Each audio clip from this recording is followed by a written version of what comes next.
All right, Alexander, we have definitely got to talk about the Senate report on the Bidens. I say the Bidens, Joe Biden, Hunter Biden, but specifically Hunter Biden.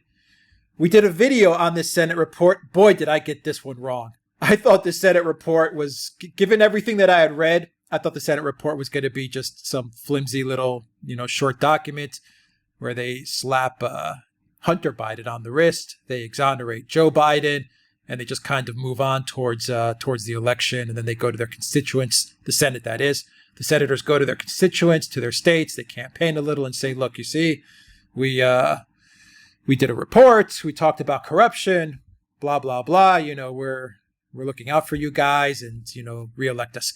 But boy, was I wrong, because this report, boom, this is big. This is explosive. We are going to do a lot of videos on this, Alexander. Let's start with an excellent summary from John Solomon, someone who has been covering this story from the get-go, very much like us, and his site, Just the News. This is the title of his article. It says, Senate report slams Biden's for conflicts of interests, flags possible criminal activity.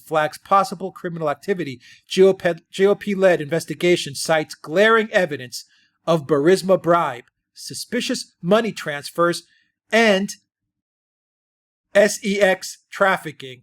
I don't want to say that word because I don't know what YouTube is going to flag us with on this one. This video is going to definitely get demonetized, so everybody go to the Duran shop, help us out. But anyway, I'll say sex trafficking because this report is explosive. It destroys Hunter Biden. Let me read you a couple of paragraphs from Solomon's story. The long-awaited joint report by the GOP-led Senate Homeland and Government Affairs and Senate Finance Committees delivered several blockbuster revelations less than 2 months before Election Day, suggesting Obama administration officials ignored clear warning signs about ethical conflicts and possible extortion risks involving Joe Biden's family. Perhaps the most explosive revelation was that the U.S. Treasury Department flagged payments collected overseas by Hunter Biden and business partner Devon Archer for possible illicit activities. Let's remember who Devon Archer is. He was the roommate of John Kerry's stepson. Yes, stepson, that would be Christopher Hines. The so-called suspicious activity, college roommate, by the way, university roommate. The so-called suspicious activity reports flagged millions of dollars in transactions from the Ukrainian gas company Burisma Holdings, a Russian oligarch named Yelena Baturina, and Chinese businessmen with ties to Beijing's communist government, the report said. Senate investigators have yet to determine if the FBI or others investigated the concerns.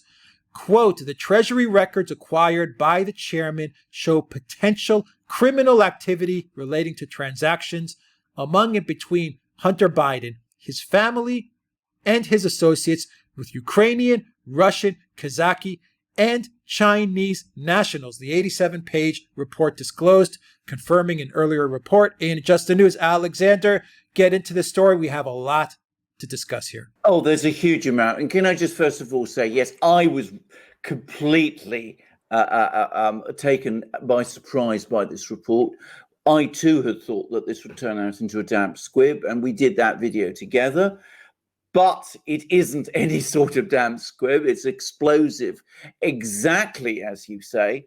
But I would add that if you go back and look at all our other reporting, stretching back years and years, way back, before the 2016 election, where we've been talking about Hunter Biden, it confirms everything we've been saying about him.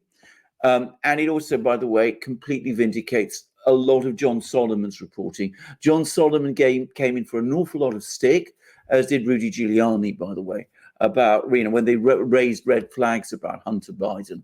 Well, this report shows, to my mind, that what they were saying, Giuliani and Solomon, and what we were saying about Hunter Biden is actually not just true, it barely scratches the surface. Now, a number of quick takes about this. This is a fairly short report. It's about 85 pages. It's packed with information. It's done by 2 Senate committees. And the people who carried out the investigations complain in the report that they came up against a wall of resistance from the federal bureaucracy. I mean, you've just explained how the FBI completely failed to confirm whether or not they'd carried out any kind of investigations into some of these activities, or whether they'd even looked into them in any kind of way.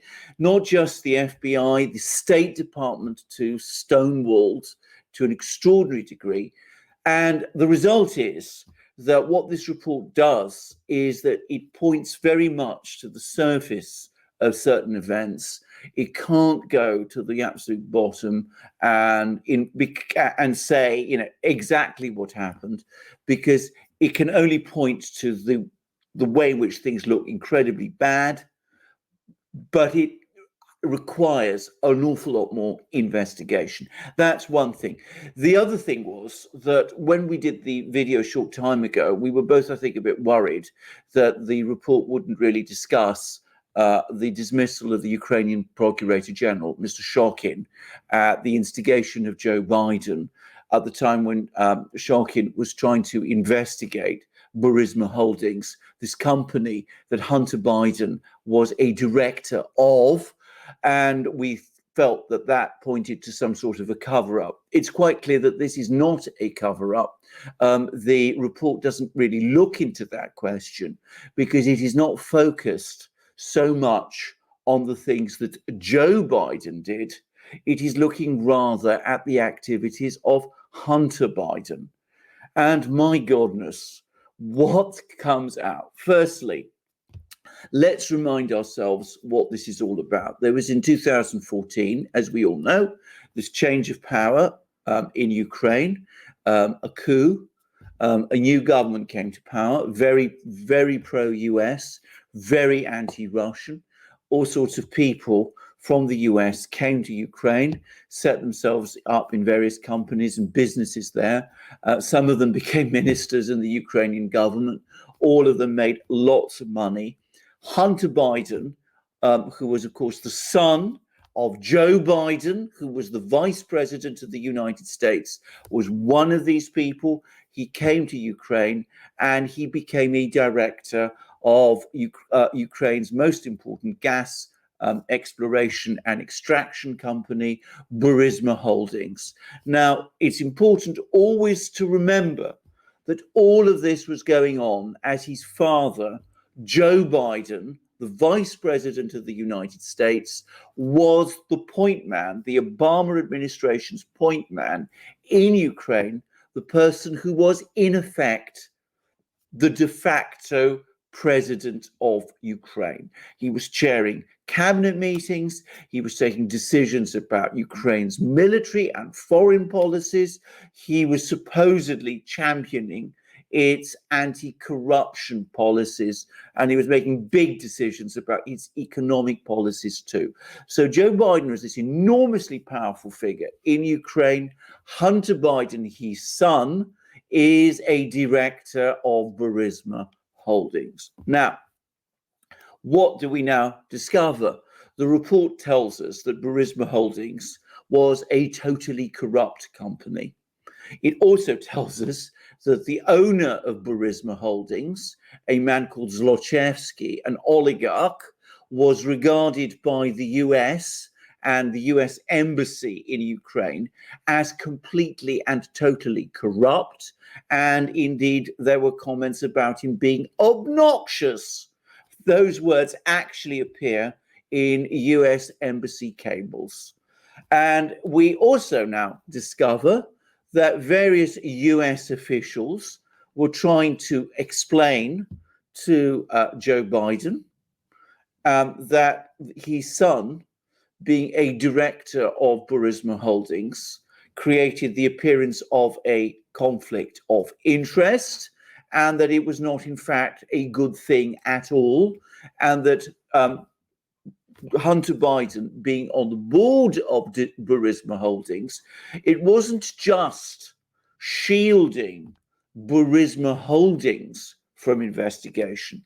It was also making it very difficult for the embassy, for US officials, for anybody, in fact, to carry out proper anti-corruption investigations in Ukraine, because there is the appearance that the Vice President of the United States, the de facto ruler of the country, through his son, is in some way involved with one of Ukraine's most corrupt companies. So we have all of that. All of that was being reported. All of this was being sent to Joe Biden, and he paid no attention.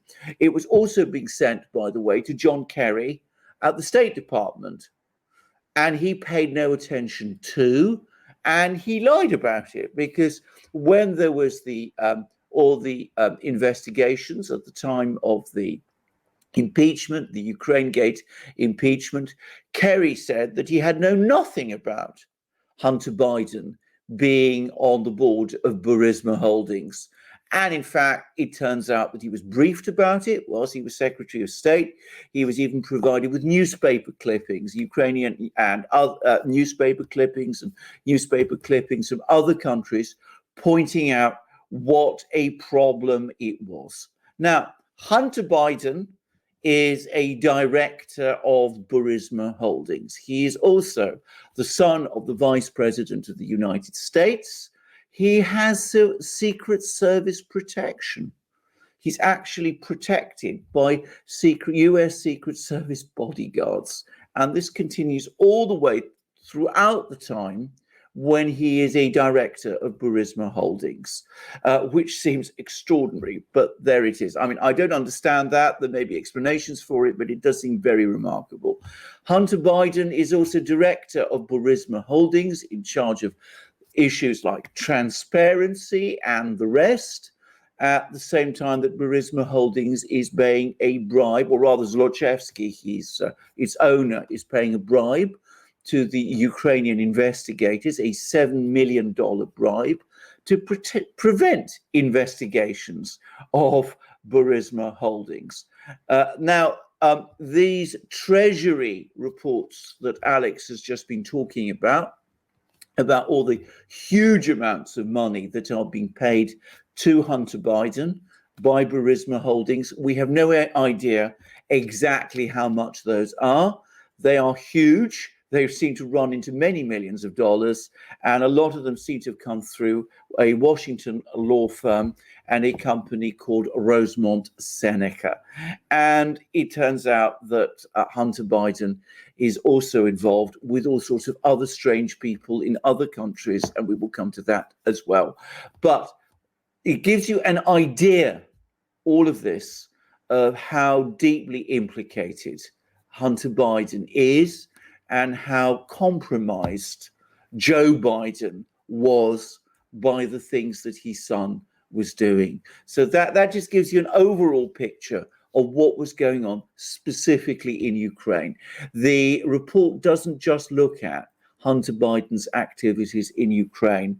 And in fact, it becomes very clear when you look at them, when you look at the report, that in fact, what Hunter Biden was doing in Ukraine was just a very small part of his activities when he was the vice president's son, and in the words of the report, was monetizing the fact that he was the vice president's son. So much more to discuss about that, but that gives you some idea of the kind of things he was involved in at Burisma Holdings and in Ukraine, and what Joe Biden was up to.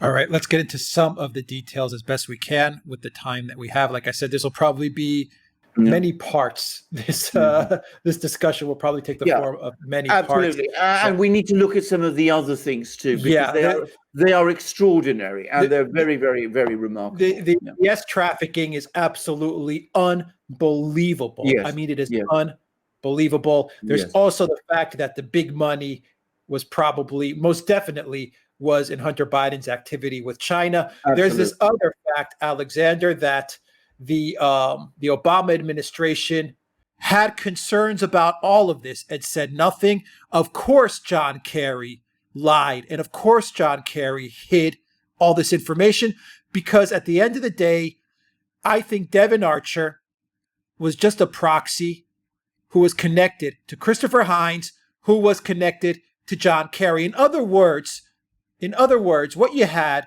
in my opinion, was Joe Biden and John Kerry working with their son or their son-in-law or their son-in-law's university roommate to monetize these color revolutions, regime change operations, foreign policy initiatives in the case of China. To me, this is so simple to see. Now, John Solomon gets into some of the numbers, and we've got a lot of numbers. He also pulls some quotes as to what the Obama administration knew. This is a quote from the report, Alexander. The Obama administration knew that Hunter Biden's position on Burisma's board was problematic and did interfere in the efficient execution of policy with respect to Ukraine. Moreover, this investigation has illustrated the extent to which officials within the Obama administration ignored the glaring warning signs when the vice president's son joined the board of a company owned by a corrupt Ukrainian oligarch. The Obama administration knew what was going on. Senate investigators flagged transactions in at least 3 other foreign countries outside of Ukraine. So you have around 4 million from the Ukraine part, 4 million plus, because we still don't know all the numbers, but we also have transactions outside of Ukraine. Archer received $142,300 from Kengiz Ragishev of Kazakhstan, purportedly for a car. The same day, Vice President Joe Biden appeared with Ukrainian Prime Minister Arseniy Yatsenyuk and addressed Ukrainian legislators in Kiev regarding Russia's actions in Crimea.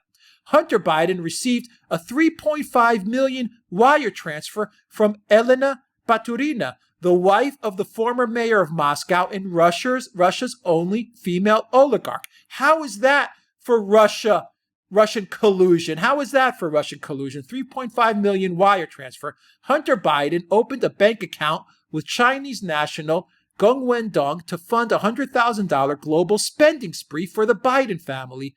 And Hunter Biden had business associations with Ye Yanming, Gangwen, and other Chinese nationals linked to the communist government and the People's Liberation Army. Quote, the associations resulted in millions of dollars in cash flow, the report said. Yeah. Alexander, what do you make of this information from John Solomon? The first thing to say is that, it's quite clear to me that the Ukrainian thing and the Russian thing, which I'll come to in a moment, are completely dwarfed by the interactions with China. All the attention has been focused on Ukraine because the Democrats launched the impeachment around that.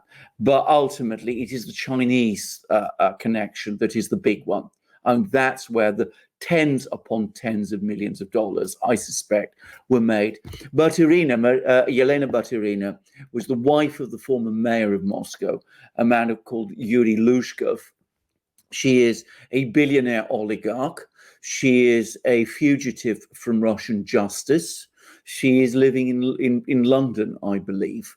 What actually happened was when her husband, Lushkov, was mayor, he doled out contracts for various buildings in Moscow, basically knocking down buildings and then rebuilding them exactly as they were. It was that kind of racket. And his wife, who had a construction company, was filling those contracts. So it was just a way, basically, of stealing money. And she pays $3.5 million to Hunter Biden. Why? What for? This is again, we just don't know.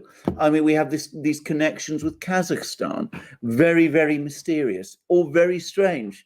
But ultimately, it's China that we need to look at. And I'm going to just take issue with one comment of John Solomon's. He said that the Obama administration ignored all of this activity, ignored all of these warnings. They didn't ignore them. They facilitated them. They made them possible.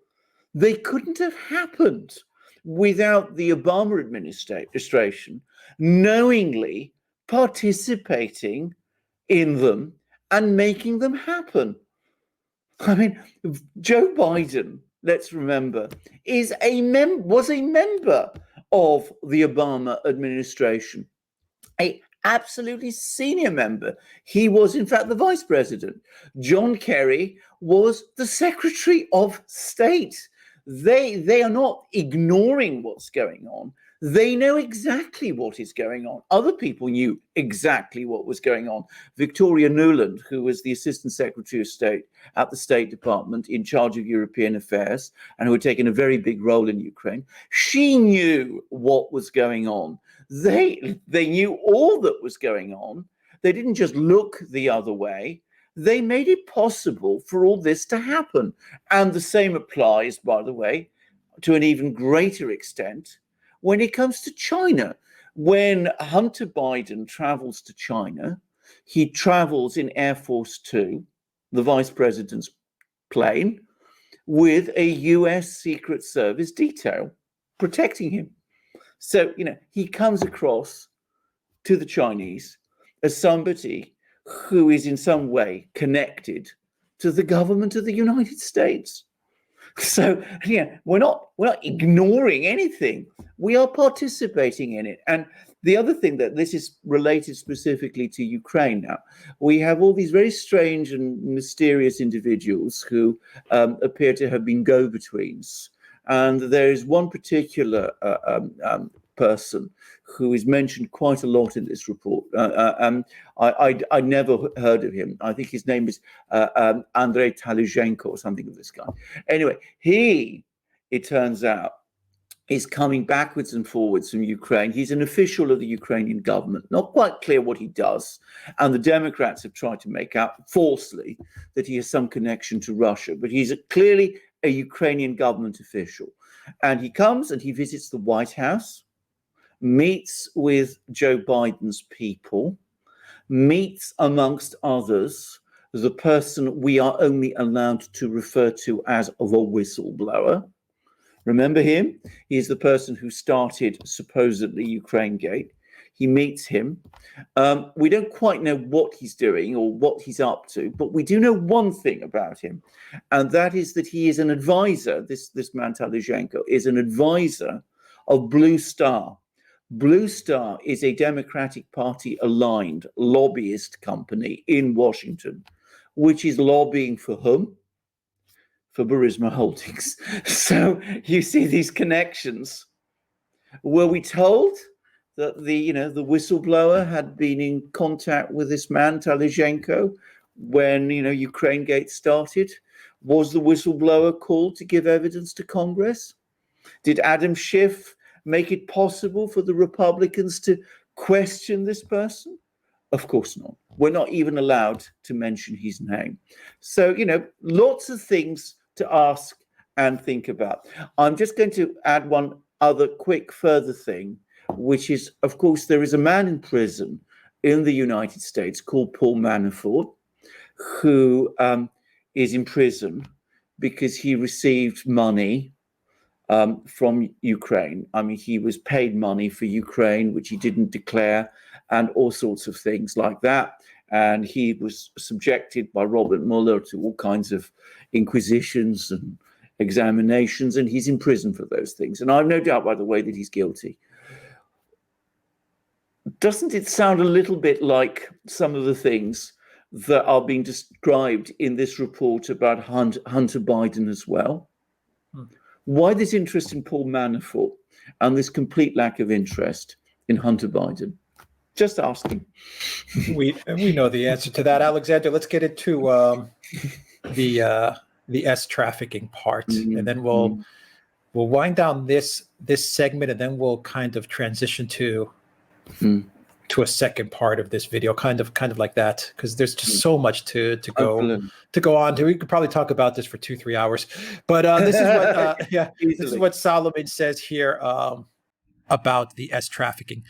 And this is a quote, once again, taken from the report.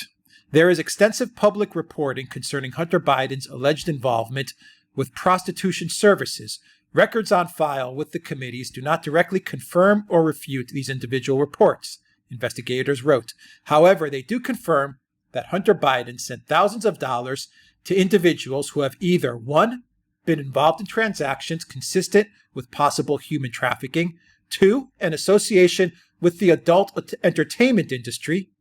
And 3, potential association with prostitution.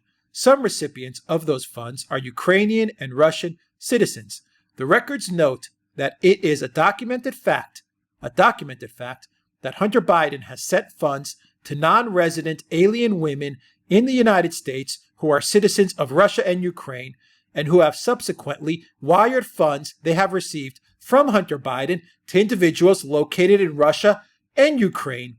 These records also note that some of these transactions are linked to what appears to be an Eastern European prostitution or human trafficking ring.